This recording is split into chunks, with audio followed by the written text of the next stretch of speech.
بسم الله الرحمن الرحيم الحمد لله رب العالمين والصلاة والسلام على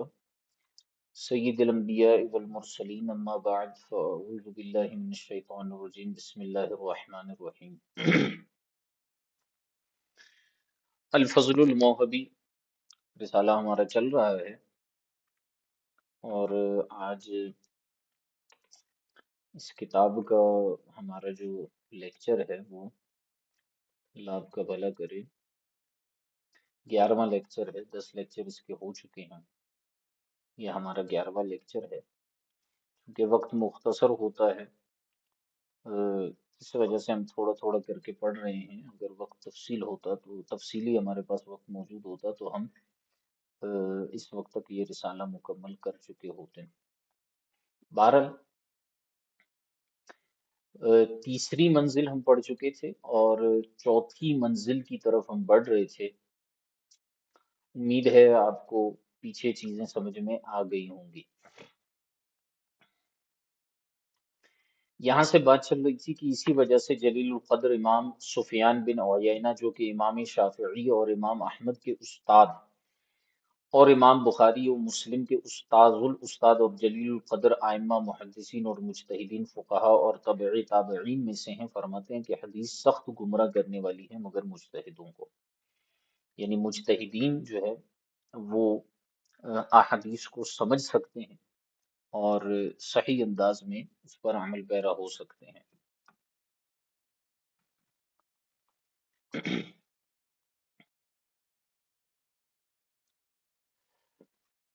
آگے فرمایا کہ غیر مجتہد کا حدیث پر عمل کرنا کیسا یعنی ایسا شخص جو مجتہد نہیں ہے اور وہ اپنے تئیں کسی حدیث کو لیتا ہے اور اس پر عمل کرنے کی باتیں کرتا ہے امام ابن الحاج مکی اپنی کتاب مدخل میں فرماتے ہیں کہ امام سفیان بن عیینہ کی مراد یہ ہے یہ جو پیچھے فرمایا نا کہ حدیث سخت گمراہ کرنے والی ہے مگر مجتہدوں کو امام سفیان بن عیینہ امام شافعی کے استاد امام احمد بن حنبل کے استاد بڑے زبردست قسم کے محدث اپنی کتاب مدخل میں امام ابن الحاج مکی فرماتے ہیں کہ امام سفیان بن عیینہ کی مراد یہ ہے کہ غیر مجتہد کو کبھی ظاہر حدیث سے جو معنی سمجھ میں آتا ہے بڑی توجہ سے اس چیز کو سمجھیے گا کہ غیر مجتہد کو کبھی ظاہر حدیث سے جو معنی سمجھ میں آتا ہے اس پر جم جاتا ہے غیر مجتہد حالانکہ دوسری حدیث سے ثابت ہوتا ہے کہ یہاں مراد کچھ اور ہے یا وہاں کوئی اور دلیل ہوتی ہے جس پر اس شخص کو اطلاع نہیں ہوتی یا وہاں متعدد اسباب ایسے ہوتے ہیں جن کی وجہ سے اس حدیث پر عمل نہیں کیا جائے گا ان باتوں پر قدرت نہیں پاتا مگر وہ جو علم کا دریا بنتا ہے ان باتوں پر قدرت نہیں پاتا وہ مگر وہ جو علم کا دریا بنتا ہے اور اجتہاد کے مرتبے تک پہنچتا ہے خود حضور پر نور صلی اللہ علیہ وآلہ وسلم نے ارشاد فرمایا کہ اللہ تعالی اس بندے کو سرسبز کرے جس نے میری حدیث سن کر یاد کی اور اسے دل میں جگہ دی اور ٹھیک ٹھیک اوروں تک پہنچا دی بہت سے لوگوں کو حدیث یاد ہوتی ہے مگر اس حدیث کی فہم و فقہ یعنی سمجھ کی صلاحیت نہیں ہوتی اور بہت سے اگرچہ لیاقت و صلاحیت رکھتے ہیں مگر دوسرے ان سے زیادہ سمجھدار اور فقیہ ہوتے ہیں اس حدیث کو امام احمد نے اپنی مسند میں اور امام دارمی نے اپنی مسند میں دونوں نے اس کو بیان کیا ہے بہت زبردست قسم کی جو ہے وہ حدیث یہاں پر بیان کی گئی ہے اور بڑے خوبصورت انداز میں اچھا رسالے کے اندر جو ہے یہ آپ کو عربی متن کے ساتھ یہ حدیث ملے گی نضر اللہ عبدا سمع مقالتی فحفظها ووعاها وأداها فرب حامل فقه غیر فقیہ ورب حامل فقه الى من هو افقه منه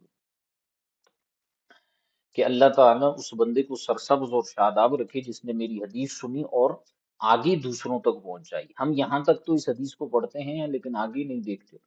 کہ حضور نے یہ کیوں فرمایا کہ دوسروں تک پہنچانا بھی باعث برکت اور خیر ہے اس کی وجہ یہ ہے کہ بعض اوقات غیر فقی جو ہوتا ہے نا وہ صرف محدث ہوتا ہے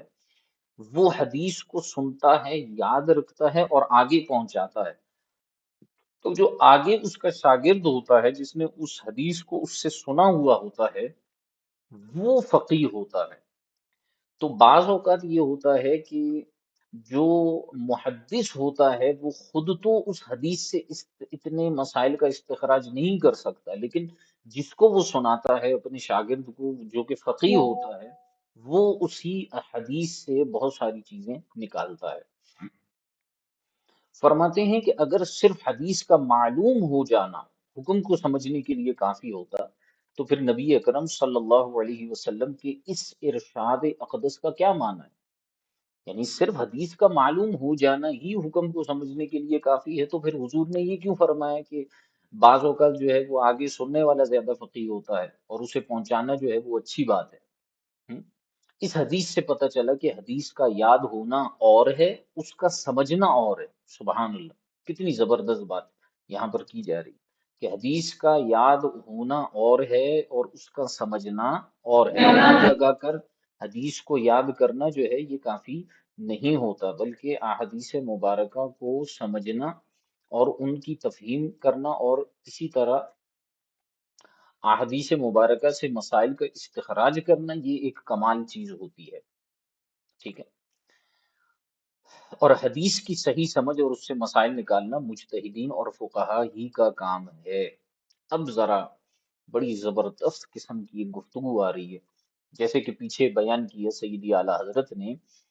کہ حدیث کا یاد کرنا کچھ اور ہے، حدیث کو سمجھنا کچھ اور ہے۔ نبی پاک علیہ الصلوۃ والسلام نے خود ارشاد فرمایا کہ اللہ تعالیٰ اس بندے کو سرسبز اور شاداب رکھے جس نے میری حدیث کو سنا اور آگے پہنچایا،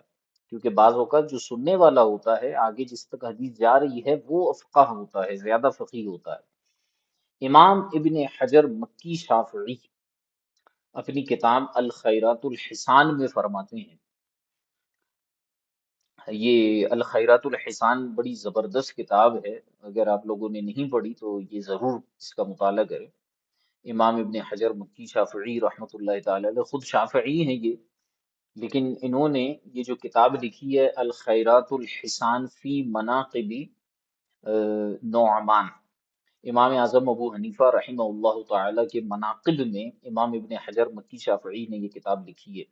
اس کے اندر امام ابن حجر مکی شافعی فرماتے ہیں کہ جلیل القدر تابعی اماموں میں سے ایک امام اور حضرت انس رضی اللہ تعالی عنہ کے شاگرد امام المحدثین حضرت سیدنا سلیمان اعمش رحمۃ اللہ تعالی علیہ، حضرت انس بن مالک کے شاگرد ہیں اور اماموں کے امام ہیں، تابعی ہیں، محدثین کے امام ہیں، حضرت سلیمان اعمش رحمۃ اللہ تعالی علیہ۔ ان سے کسی نے کچھ مسائل پوچھے، اس مجلس میں امام اعظم ابو حنیفہ رحمۃ اللہ تعالی علیہ بھی موجود تھے۔ امام اعمش نے وہ مسائل ہمارے امام سے پوچھے۔ امام اعمش خود موجود تھے، لیکن اس مجلس میں امام اعظم ابو حنیفہ بھی موجود تھے۔ امام اعمش، اچھا یاد رکھیے گا، امام اعمش جو ہے وہ ایک اعتبار سے امام اعظم ابو حنیفہ رحمۃ اللہ تعالی علیہ کے استاد بھی ہیں، لیکن محدث تھے۔ تو جب وہ مسائل امام اعمش سے پوچھے گئے تو امام اعمش نے وہ مسائل ہمارے امام یعنی امام اعظم ابو حنیفہ رحمۃ اللہ تعالی علیہ سے پوچھے کہ اے نعمان بن ثابت، ان مسائل کے جواب تو دیجیے۔ تو کیا ہوتا ہے کہ امام اعظم ابو حنیفہ رحمۃ اللہ تعالی علیہ نے فوراً جواب دے دیے۔ امام اعمش نے کہا یہ جواب آپ نے کہاں سے نکالے؟ یہ جو آپ نے جوابات دیے ہیں یہ آپ نے کہاں سے نکالے ہیں؟ تو اس پر جو ہے وہ امام اعظم ابو حنیفہ نے فرمایا یہ مسائل ان حدیثوں سے نکالے ہیں جو میں نے خود آپ ہی سے سنی ہیں۔ حالانکہ امام اعمش نے وہ حدیثیں امام اعظم کو پڑھائی تھی، سنائی تھی، لیکن امام اعمش وہ استخراج نہیں کر سکے جو استخراج امام اعظم ابو حنیفہ نے کیے، اور جواب میں کیا فرمایا کہ انہی حدیثوں سے ان مسائل کو نکالا ہے جو حدیث عام سے سنی ہے۔ پھر آپ نے وہ حدیث سند کے ساتھ امام اعمش کے سامنے ذکر کر دی، امام اعظم نے وہی حدیث سندن امام اعظم نے امام اعمش کے سامنے ذکر کر دی۔ یہ سن کر امام اعمش نے فرمایا کہ بس کیجیے، جو حدیثیں میں نے آپ کو 100 دنوں میں سنائیں، جو حدیثیں میں نے آپ کو 100 دنوں میں سنائی، آپ گھڑی بھر میں مجھے سنائے دیتے ہیں۔ مجھے معلوم نہ تھا کہ آپ ان حدیثوں پر یوں عمل کرتے ہیں۔ اے فقہ والو، فقہا سے خطاب کرتے ہوئے امام اعظم کو کہہ رہے ہیں، امام اعمش تابعی، جلیل القدر تابعی اور امام المحدثین حضرت انس بن مالک کے شاگرد امام اعمش فرماتے ہیں، اے فقہ والو، تم طبیب اور ہم محدث لوگ عطار ہیں۔ عطار کا مطلب ہوتا ہے عطر فروش کو بھی عطار کہا جاتا ہے، اور دوا بیچنے والے کو بھی عطار کہا جاتا ہے۔ جیسے آج کل کے ہمارے زمانے میں جو میڈیکل پر فارمیسی والے جو بیٹھے ہوتے ہیں اور دوائیاں بیچتے ہیں، ان کو عطار کہہ سکتے ہیں۔ تو امام آمش فرماتے ہیں کہ اے گروہ فقہا، تم طبیب ہو، ٹھیک ہے، اور ہم محدث لوگ کیا ہیں؟ عطار ہیں، دوا فروش ہیں۔ یعنی دوائیں تو ہمارے پاس ہیں، مگر ان کا طریقہ استعمال تم مجتہدین جانتے ہو۔ اور اے ابو حنیفہ، تم نے فقہ اور حدیث دونوں طرفوں کو لے لیا ہے۔ یہ محدثین کے امام امام اعمش امام اعظم سے کہہ رہے ہیں کہ تم نے فقہ کو بھی لے لیا ہے اور حدیث کو بھی تھام لیا ہے۔ والحمد للہ رب العالمین، یہ اللہ کا فضل ہے، جسے چاہے عطا فرماتا ہے، اور اللہ بڑے فضل والا ہے۔ جیسے آج کل کے زمانے میں کوئی ڈاکٹر ہوتا ہے، ڈاکٹر کو پتا ہے کہ فلاں مریض کو فلاں وقت میں فلاں دوائی کتنی مقدار میں دینی ہے، کتنے دنوں تک دینی ہے۔ یہ میڈیکل والے کو پتا نہیں ہوتا۔ میڈیکل والے نے سینکڑوں دوائیاں، ہزاروں دوائیاں اپنی میڈیکل میں رکھی ہوئی ہوتی ہیں، لیکن اسے ہر دوائی کے بارے میں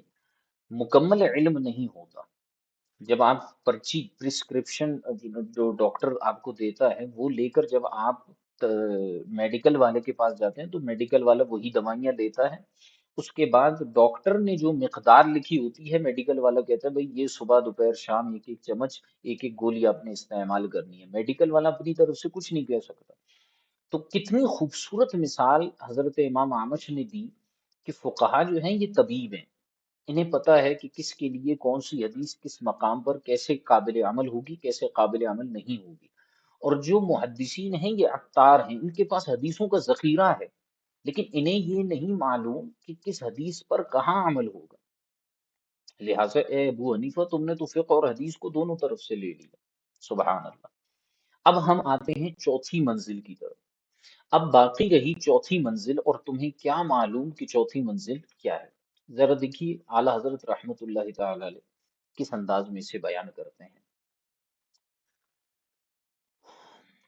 فرماتے ہیں اب باقی رہی چوتھی منزل، اور تو نے کیا جانا ہے کہ منزل چہارم کیا ہے؟ سخت ترین منازل، دشوار ترین مراحل، جس کے سائر نہیں مگر اقل قلائل، اس کی قدر کون جانے؟ گدائے خاک نشینی تو حافظہ مخروش کے نظم مملکت خویش خسرواں دانند۔ اے حافظ، تو خاک نشین گداگر ہے، شور مت مچا، کیونکہ اپنی سلطنت کے نظام کو بادشاہ ہی جانتے ہیں۔ اب یہ چوتھی منزل بیان کر رہے ہیں اعلیٰ حضرت کہ حدیث کو قابل عمل ٹھہرانے کے لیے آپ کو یہ تین منزلیں پار کرنے کے بعد چوتھی منزل کو بھی عبور کرنا ہوگا، تب جا کر آپ کسی حدیث سے مسائل کا استخراج کر سکتے ہیں۔ فرماتے ہیں اس کے لیے واجب ہے کہ جمیع لغات عرب اور فنون ادب اور وجوہ تخاطب و طرق تفاہم و اقسام نظم و صنوف معنی و ادراک علل و تنقیح مناط و استخراج جامع و عرفان مانع و موارد تعدیہ و مواضع قصر و دلائل حکم آیات و احادیث و اقاویل صحابہ و ائمہ فقہ قدیم و حدیث و مواقع تعارض و اسباب ترجیح و مناہج توفیق و مدارج دلیل و معارک تعویل و مسالک تخصیص و مناسک تقیید و مشارع قیود و شوارع مقصود وغیرہ ذالک پر اطلاع تام و وقوف عام و نظر غائر و ذہن رفیع و بصیرت ناقدہ و بصر منیع رکھتا ہو، جس کا ایک ادنا اجمال امام شیخ الاسلام زکریا انصاری قدس سرہ الباری نے فرمایا کہ خبردار مجتہد کی کسی قول پر انکار یا اسے خطا کی طرف نسبت نہ کرنا، جب تک شریعت مطہرہ کی تمام دلیلوں پر احاطہ نہ کر لو، جب تک تمام لغت عرب جن پر شریعت مشتمل ہے پہچان نہ لو، جب تک ان کے معانی ان کے راستے جان نہ لو۔ اور ساتھ ہی فرما دیا وَأَنَّ لَكُمْ بِذَلِكَ، بھلا کہاں تم اور کہاں یہ احاطہ نقلہ الامام العارف باللہ عبد الوہاب الشعرانی فی المیزان۔ اس کو خدا شناس امام عبد الوہاب شعرانی رحمۃ اللہ تعالی علیہ نے میزان میں نقل فرمایا۔ رد المحتار میں، اب یہاں سے رد المحتار کی عبارت کا ذکر ہو رہا ہے، ہم دیکھتے ہیں چوتھی منزل کو تھوڑا سا خلاصتاً اس کو سمجھتے ہیں۔ اب باقی رہی چوتھی منزل، اور تمہیں کیا معلوم کہ چوتھی منزل کیا ہے؟ چوتھی منزل تو تمام منازل میں سخت ترین اور دشوار ہے، اور اس کے مراحل پر چلنے والے نہیں مگر بہت ہی تھوڑے۔ اس منزل کی قدر کون جانے؟ ایسے ہی موقع کے لیے حافظ شیرازی نے کہا کہ اے حافظ، تو خاک نشین گدا ہے، یعنی بھکاری ہے، چیخو پکار نہ کر کہ اپنی مملکت کے نظام کو بادشاہ ہی جانتے ہیں۔ مراد یہ ہے کہ جس چیز کی حقیقت اور حکمت کو تو نہیں جانتا اس پر خواہ مخواہ اعتراض نہ کر۔ چوتھی منزل کے لیے واجب ہے کہ آدمی عرب کی تمام لغتوں، دیکھیں ایک زبان ہوتی ہے نا، اس زبان کی لغتیں ہوتی ہیں۔ مثال کے طور پر کوئی شخص پنجابی اسپیکنگ ہے، تو پنجابی اسپیکنگ جو شخص ہوتا ہے اس کے لیے ضروری ہوتا ہے کہ وہ مطلب جو پنجابی ہے اس کی لغتیں ہوتی ہیں۔ مثال کے طور پر لاہور میں رہنے والے، ان کی پنجابی تھوڑی سی چینج ہوتی ہے، فیصل آباد والے جو ہیں ان کی چینج ہوتی ہے، گجرا والا گجرات یہاں کی پنجابی مختلف ہوتی ہے، کشمیر سائڈ پر چلے جائیں، تھوڑا سا اسلام آباد کی طرف چلے جائیں، یا آپ تھوڑا سا جنوبی پنجاب کی طرف آ جائیں، تو یہ ہر جگہ پنجابی جو ہے اس کی لغات مختلف ہوتی رہتی ہیں۔ انڈیا میں چلے جائیں تو وہاں کی لغتیں مختلف ہیں پنجابی کی۔ اسی طرح عرب کی تمام لغتوں پر عبور حاصل ہونا چاہیے آپ کو، اور ادب عربی کے تمام فنون اور مخاطب کرنے کے تمام اندازوں کو اور سمجھنے اور سمجھانے کے تمام طریقوں کو، اور نظم قرآن اور حدیث کی تمام اقسام اور معانی کی تمام صنفوں کو جانتا ہو۔ دیکھیں کسی نے گفتگو کرنی ہے تو آپ کو پتا ہونا چاہیے کہ اس کی گفتگو غصے میں ہو رہی ہے، یا یہ شخص جو ہے خوشی میں یہ بات کر رہا ہے، یہ ناراضگی کی حالت میں یہ بات کر رہا ہے کہ یا رضامندی کی حالت میں بات کر رہا ہے، یہ سمجھانا چاہ رہا ہے یا سوال کرنا چاہ رہا ہے۔ آپ کو جب تک یہ چیزیں معلوم نہ ہوں گی آپ کیسے اس کے کلام کو سمجھ سکتے؟ اسی طرح حدیث مبارکہ نبی کریم صلی اللہ علیہ وسلم کا کلام مبارک ہے۔ حضور علیہ الصلوۃ والسلام یہ گفتگو فرما رہے ہیں، مزاحن فرما رہے ہیں، سنجیدگی میں فرما رہے ہیں، یہ گفتگو غصے میں فرما رہے ہیں یا رضامندی کی کیفیت میں فرما رہے ہیں، آپ کو تو نہیں معلوم، کیونکہ آپ تو چہرہ انور کو نہیں دیکھ رہے۔ تو ان الفاظ کو کیسے سمجھیں گے آپ؟ اس کے لیے آپ کو ان لغتوں، ان کے طریقوں کو، فنون تخاطب کو اور تمام اندازوں کو سمجھنا آپ کے لیے نہایت ضروری ہوگا۔ نیز قرآن و حدیث میں بیان کیے گئے احکام کی علتیں نکالنے اور جن چیزوں پر احکام کا دار و مدار ہوتا ہے ان کی چھان بین، اور دو حکموں کے درمیان مشترک چیز معلوم کرنے اور دو حکموں کے درمیان فرق کرنے والی چیز کی پہچان پر قادر ہو۔ نیز علت کو ایک حکم سے دوسرے حکم کی طرف متعدی کرنے کی جگہوں اور علت کے اپنے حکم پر بند رہنے کے مقامات، کسی حکم کے بارے میں آیات و احادیث کے دلائل، اور اس حکم کے بارے میں صحابہ کرام علیہم الرضوان کے اقوال اور نئے اور پرانے تمام اماموں کے اقوال اور ان کے دلائل اور اقوال کے درمیان تعارض کے مقامات جانتا ہو۔ نیز بعض دلائل کو بعض پر ترجیح دینے کے طریقوں کا علم ہو، اور دو دلیلوں میں تثبیت کے طریقے معلوم ہوں۔ نیز دلیل کے درجات اور تعویل کے معرکوں اور عام حکم کو خاص کرنے کے راستوں اور مطلق کو مقید کرنے کے طریقوں اور قیودات لگانے کی جگہوں اور مقصود کے مواقع پر مکمل اطلاع ہو، اور ایسے شخص کو گہری نظر اور بلند ذہن اور اعلیٰ بصیرت اور جانچ پرکھ کا بہترین مادہ حاصل ہو۔ ان باتوں کو امام شیخ الاسلام زکریا انصاری رحمۃ اللہ تعالی علیہ نے اختصار کے ساتھ یوں بیان فرمائے کہ خبردار، مجتہد کی کسی قول کا انکار نہ کرو یا اسے خطا کی طرف منسوب نہ کرو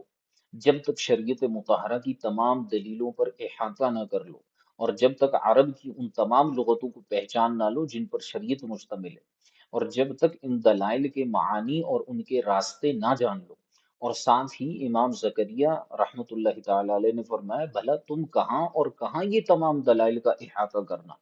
اسی قول کو امام عبد الوہاب شعرانی رحمۃ اللہ تعالی علیہ نے اپنی کتاب میزان الشریعت الکبریٰ میں نقل کیا۔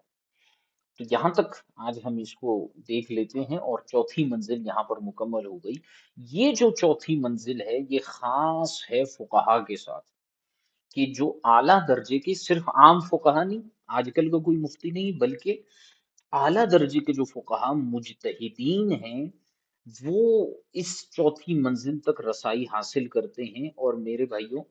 اسی مقام پر آ کر بندہ اس قابل ہوتا ہے کہ وہ کسی حدیث کو قابل استدلال بنا سکتا ہے۔ صرف باتیں کرنے سے کچھ نہیں ہوتا، کہ کوئی شخص جو ہے دعویٰ کر لیتا ہے کہ جی فلاں حدیث جو ہے وہ قابل عمل ہے اور فلاں حدیث قابل عمل نہیں ہے، یہ صرف باتیں کرنے سے آپ کو حاصل نہیں ہوگا۔ تو سوچئے کہ آج کے وہابیہ یہ کہاں پر کھڑے ہیں، اور آج کے لوگ جو ہمارے اماموں پر، مجتہدین پر طعن و تشنیع کرتے ہیں کہ جی انہیں حدیث کا کیا بتائیں، انہیں کیا چیزوں، ان چیزوں کا کیا معاملہ ہے، تو وہ خود اپنی خبر لیں کہ چند حدیثوں کو یاد کرنے سے، کہ ان کی سندیں بھی ان کو پوری نہیں آتی، صرف چند حدیثوں کو یاد کرنے سے وہ اپنے آپ کو نہ جانے کیا سمجھ رہے ہوتے ہیں۔ تو اللہ تبارک و تعالی ہمیں سمجھ عطا فرمائے، اور ہمیں ان چیزوں کو سمجھنے کی توفیق عطا فرمائے کہ جو آئمہ مجتہدین ہوتے ہیں وہ کس مقام اور کس مرتبے پر ہوتا ہے۔ انشاءاللہ الکریم آگے بھی ہم ان کے کمالات کو دیکھیں گے اور ان کے انداز کو دیکھیں گے۔ تو احناف یا دیگر فقہا وہ علوم احادیث کو بڑے خوبصورت انداز میں علم حدیث کو سمجھنے والے ہیں، اصولوں کو سمجھنے والے ہیں۔ ایسا نہیں ہے کہ کسی حدیث کو دیکھا، اس کی مزاج کے مطابق وہ حدیث ہے تو لے لیا، نہیں ہے تو چھوڑ دیا۔ یہ وہ لوگ نہیں تھے، یہ ستھرے لوگ تھے۔ آپ شرح عقود رسم المفتی میں پڑھیں گے کہ اپنی انا سے جو ہے وہ فیصلہ کرنا جائز نہیں ہے، بلکہ فقہا نے اسے حرام لکھا ہے کہ بندہ اپنی خواہش سے کسی مسئلے کا حکم بیان کر دے، نہیں، بلکہ جہاں پر جو مسئلہ جو ہے وہ شریعت مطہرہ کے مطابق ہوگا اسی پر ہم حکم لگائیں گے، اور جو مسئلہ شریعت مطہرہ کے مطابق نہیں ہوگا، ہمارے اصولوں کے مطابق نہیں ہوگا، ہم اس مسئلے کو نہیں لیں گے۔ اس میں ہرگز یہ مراد نہیں ہے کہ معاذ اللہ ثم معاذ اللہ ہم احادیث مبارکہ کو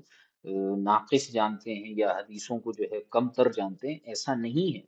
اصل بات یہ ہے کہ حدیثوں سے استدلال کیسے کیا جاتا ہے یہ سمجھنے والے ہونے چاہیے۔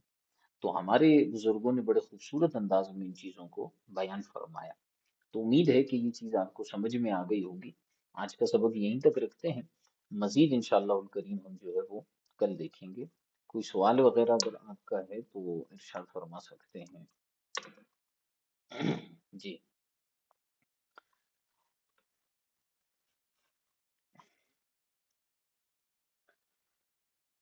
اللہ اللہ۔ جی میں سوالات کی طرف آ جاتا ہوں، ایک منٹ صرف مجھے دیجیے گا۔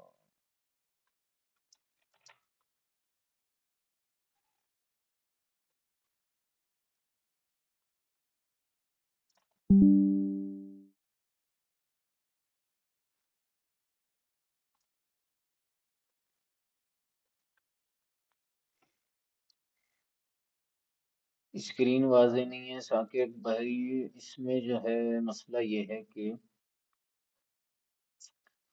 آپ کے نیٹ کنیکشن کا مسئلہ ہے، میرے خیال سے دوسروں کی اسکرین جو ہے وہ واضح ہوگی۔ اچھا،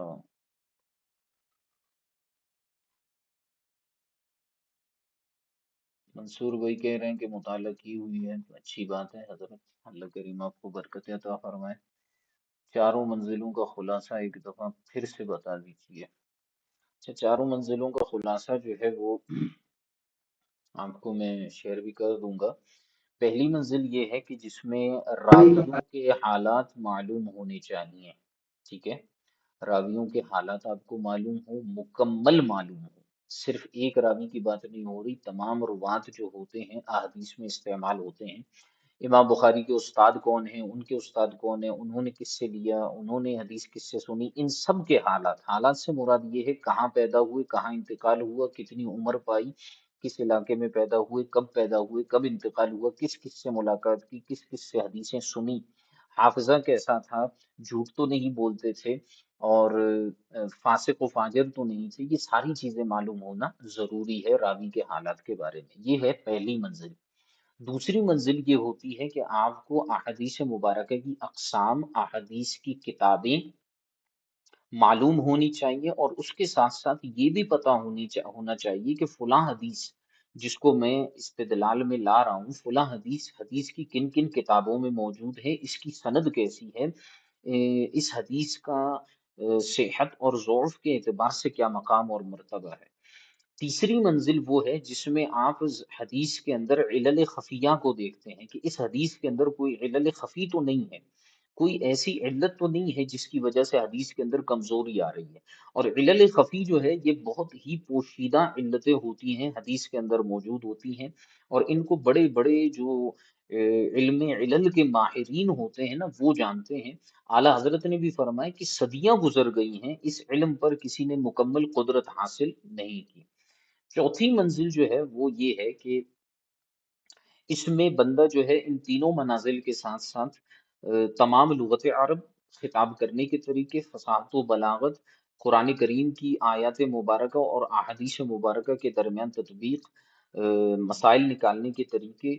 دو حکم بیان کیے گئے ہیں ان کے درمیان مشترک چیزیں کیا ہیں، دو حکم بیان کیے گئے ہیں ان کے درمیان فرق کیا ہے، ان سب کو جاننے والا ہونا چاہیے، مختصراً یہ کہ مجتہد ہونا چاہیے۔ ٹھیک ہے، تو یہ جو ہے وہ چار منازل کے میں نے خلاصتاً جو ہے وہ آپ کو بیان کیے ہیں۔ جی، اور کوئی سوال کرنا چاہیں؟ اور کوئی سوال؟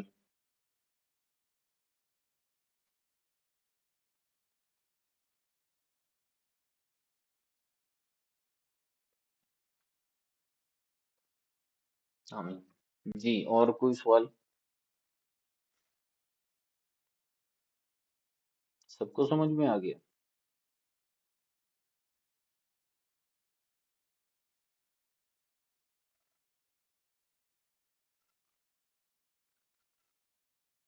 جی حضور، فرمائیں۔ آواز کلیئر نہیں ہے یا کوئی اور مسئلہ ہے؟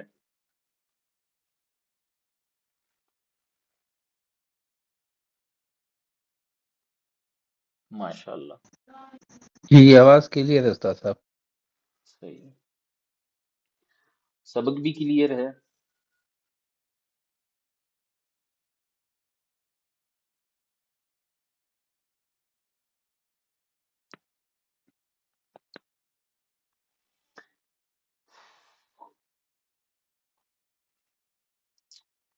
ماشاء اللہ،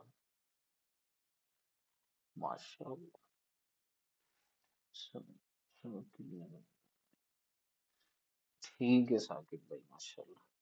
اچھا دیکھیں، اگر دوران سبق اسکرین کلیئر نہ ہو، آواز آ رہی ہو، پھر بھی آپ گزارا کر سکتے ہیں، کیونکہ ریکارڈنگ میں بعد میں اسکرین تو بالکل واضح ہوتی ہے، اس میں تو کوئی مسئلہ نہیں ہوتا۔ تو دوران سبق کوشش کریں کہ آپ کے نیٹ کا پرابلم نہ ہو، کیونکہ میں افسوس کے ساتھ مجھے یہ کہنا پڑتا ہے کہ بعض طلبہ کیا کرتے ہیں کہ پیچھے کلاس چل رہی ہوتی ہے، میں سب کے لیے جنرلی بات کر رہا ہوں، خاص بات نہیں ہے یہ، تو پیچھے کلاس چل رہی ہوتی ہے، ہم نے آواز کو کم کیا ہوتا ہے یا میوٹ کیا ہوتا ہے، اور اس کے ساتھ ساتھ پیچھے ہمارا واٹس ایپ بھی چل رہا ہوتا ہے، فیس بک پہ ویڈیوز بھی چل رہی ہوتی ہیں، یوٹیوب پہ ویڈیوز بھی چل رہی ہوتی ہیں، پھر جب اچانک کھولتے ہیں تو ہم دیکھتے ہیں ارے یار یہ تو سلو چل رہا ہے، یا کوئی ڈاؤن لوڈنگ ہماری چل رہی ہوتی ہے۔ تو اس میں سب سے بہترین حل یہ ہے کہ ساری چیزیں اپنی بند کر کے آپ بالکل توجہ کے ساتھ کلاس میں حاضر ہوں اور کلاس کو سمجھیں۔ پچھلے دنوں مجھ سے نوٹس کے بارے میں بھی سوال کیا گیا، تو نوٹس کے حوالے سے بھی عرض یہ ہے کہ سب سے بیسٹ اور بہترین طریقہ آپ کا یہ ہے کہ آپ دوران کلاس، لائیو کلاس کے دوران ہی اپنے نوٹس بنائیں، جو پوائنٹس استاد آپ کو بتاتا ہے وہ آپ لکھتے چلے جائیں۔ اگر پورے نوٹس نہیں بھی بناتے، کم از کم اس کلاس کے کچھ پوائنٹس آپ لکھ لیں۔ جب وہ پوائنٹس آپ لکھ لیں گے نا تو ہوگا یہ کہ آپ عین جب آپ نوٹس بنا رہے ہوں گے نا تو اس میں یہ چیزیں جو ہے وہ آپ کے سامنے آ جائیں گی کہ آپ نے پہلے سے ہی وہ پوائنٹس لکھے ہیں، تو اس کی مزید آپ تفصیل لکھ دیں گے، یہ آپ کو بہت زیادہ فائدہ دینے والی چیز ہوگی۔ تو اس کے ساتھ ساتھ پھر بعض اوقات جو ہے کوئی اہم بات ذہن میں آ جاتی ہے، دیکھیے تدریس کے دوران استاد کوئی تیاری خاص نہیں ہوتی استاد کی، یعنی خاص تیاری سے میری مراد یہ ہے کہ استاد نے کوئی جملے تیار نہیں کیے ہوتے کہ یہ بولوں گا یہ نہیں بولوں گا، بعض اوقات بیچ میں کوئی ایسی چیز، ایسی بات ذہن میں آ جاتی ہے جو انتہائی فائدہ مند ہوتی ہے، تو وہ کہنے کی ضرورت ہوتی ہے، وہ میں کہہ دیتا ہوں۔ تو بعض اوقات طلبہ اس کو یاد نہیں رکھتے، یا اس پر جو ہے وہ بات نہیں ہو پاتی، تو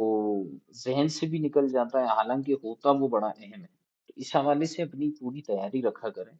جہاں سوال ہو بلا جھجک آپ یا تو پوچھ سکتے ہیں، جیسے آخر میں کہتا ہوں بھائی کوئی سوال ہے تو بتائیں، آپ پوچھ بھی سکتے ہیں، میسج میں لکھنا ہے تو میسج میں لکھ کر پوچھیں، لیکن ضرور پوچھا کریں، کوئی اشکال باقی نہ رہے۔ یہ یاد رکھیے گا، ایسا نہیں ہے کہ پھر میں یہ کتاب دوبارہ کھول کر الف سے لے کر یہ تک پڑھاؤں گا، ایسا نہیں ہے۔ اور میں چاہوں تو یہ کتاب میں چند دنوں میں آپ کو ختم کروا سکتا ہوں۔ وجہ یہ ہے کہ یہ ہے رسم افتاء کے مضمون میں یہ کتاب موجود ہے نا، تو رسم افتاء میں صرف ایک کتاب نہیں، یہ تین کتابیں، شرح عقود ہے، الفضل الموہبی ہے، اور اجل الاعلام ہے۔ یہ تین کتابوں سے مل کر پیپر بنے گا، تو آپ اندازہ لگا لیں کہ اس کتاب کے کتنے سوالات آپ کے ہوں گے، یعنی 10 میں سے 3 سوالات اس کتاب میں سے آئیں گے، زیادہ سے زیادہ، بس یہی ہوگا نا۔ تو بظاہر تو دیکھیں کہ امتحان کے اعتبار سے اس کتاب کا اتنا مسئلہ نہیں ہے، لیکن میں یہ چاہتا ہوں کہ میرا طالب علم ہر چیز کو اچھے انداز میں سمجھے۔ تو ہو سکتا ہے کہ باہر جو تخصصات ہوتے ہیں وہاں پر یہ کتاب جو ہے وہ 2 دن میں ختم کرا دی جائے، لیکن میرا مزاج اس سے ہٹ کر ہے، میں یہ چاہتا ہوں کہ ہر چیز، ہر لفظ ہم پڑھیں۔ ابھی تک میں نے الحمدللہ اس میں کوئی ایسی جگہ مس نہیں کی ہے، کوئی ایسا مقام چھوڑا نہیں ہے کہ یار چلو اس کو چھوڑ کر ہم آگے بڑھتے ہیں، بلکہ میری کوشش یہی رہی ہے کہ میں مکمل من الاول الی الاخر آپ کو پڑھا دوں یہ رسالہ، تاکہ ہمیں اعلیٰ حضرت رحمۃ اللہ تعالی علیہ کی برکتیں بھی حاصل ہوں، اور اس کے ساتھ ساتھ جو ہے جو چیز سیکھنے کے لیے ہم یہاں پر ہیں، چونکہ ہمارے پاس وقت موجود ہے، تو وقت کے ہوتے ہوئے پھر ہم وقت کو ضائع کیوں کریں؟ اب میں چاہوں تو بیٹھ کر باتیں بھی کر سکتا ہوں آپ کے ساتھ، گپ شپ بھی لگا لیں گے، جی آپ کیا کرتے ہیں، آپ کیا کرتے ہیں، فلاں کیا کرتا ہے، آج کل نیا مسئلہ یہ چل رہا ہے، فلاں مسئلہ یہ چل رہا ہے، ٹھیک ہے۔ بلکہ آپ نے غور کیا ہوگا کہ طالب علم اگر خارجی سوال بھی کرتے ہیں تو میں اکثر جو ہے وہ سب جوابات تو دے دیتا ہوں، لیکن کوشش یہ ہوتی ہے کہ زیادہ ٹاپک سے ہم نہ ہٹیں، مین فوکس جو ہے ہم اپنے سبق پر دیں، کیونکہ جس چیز کا جب ٹائم آئے گا وہ میں آپ کو عرض کر دوں گا، اور جیسے شروع میں بھی عرض کیا کہ آپ کو سیکھنے کے لیے بہت کچھ ہے، ایسا نہیں ہے کہ میں ان مسائل سے جان چھڑا رہا ہوں یا کوئی اور پرابلم ہے، نہیں، بلکہ جب آگے ہماری کلاس کا دورانیہ جو ہے وہ 1.5 گھنٹے تک پہنچ جائے گا، ابھی تو آدھے گھنٹے کی بات ہے نا، اور آپ دیکھیے کہ الحمدللہ آدھے گھنٹے میں ہم کئی چیزیں کور کر رہے ہیں، تو جب کلاس کا دورانیہ 1.5 گھنٹے تک ہوگا تو اس میں آپ کو بہت ساری چیزیں میں جو ہے وہ تفصیل سے بتاؤں گا، آپ کے سوالات ہوں گے، میرے جوابات ہوں گے، آپ کی تحقیق ہوگی، مطالعہ ہوگا، انشاءاللہ بہترین آپ کو ایک اچھا مواد سمجھنے کو ملے گا، 5 سے 6 مہینے کے اندر آپ نوٹ کریں گے کہ یار بہت کچھ الحمدللہ آپ کو سیکھنے کو ملا ہے، تو یہ چیزیں ہیں۔ بہرحال اللہ پاک خیر فرمائے، مزید بھی کچھ پوچھنا چاہتے ہیں تو میں حاضر ہوں۔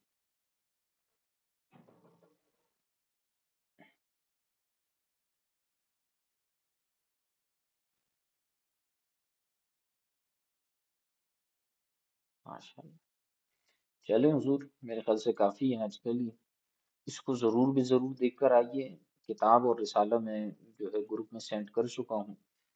اگر نہ ہو تو بتا دیجیے گا، ورنہ گروپ میں رسالہ اور کتاب تو موجود ہی ہے،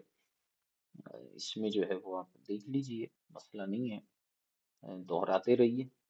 اور اس کو اچھی طریقے سے یاد کرتے جائیے، انشاءاللہ آپ کو بہت فائدہ ہوگا۔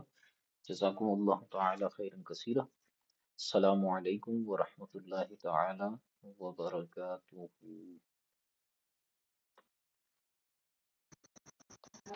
وعلیکم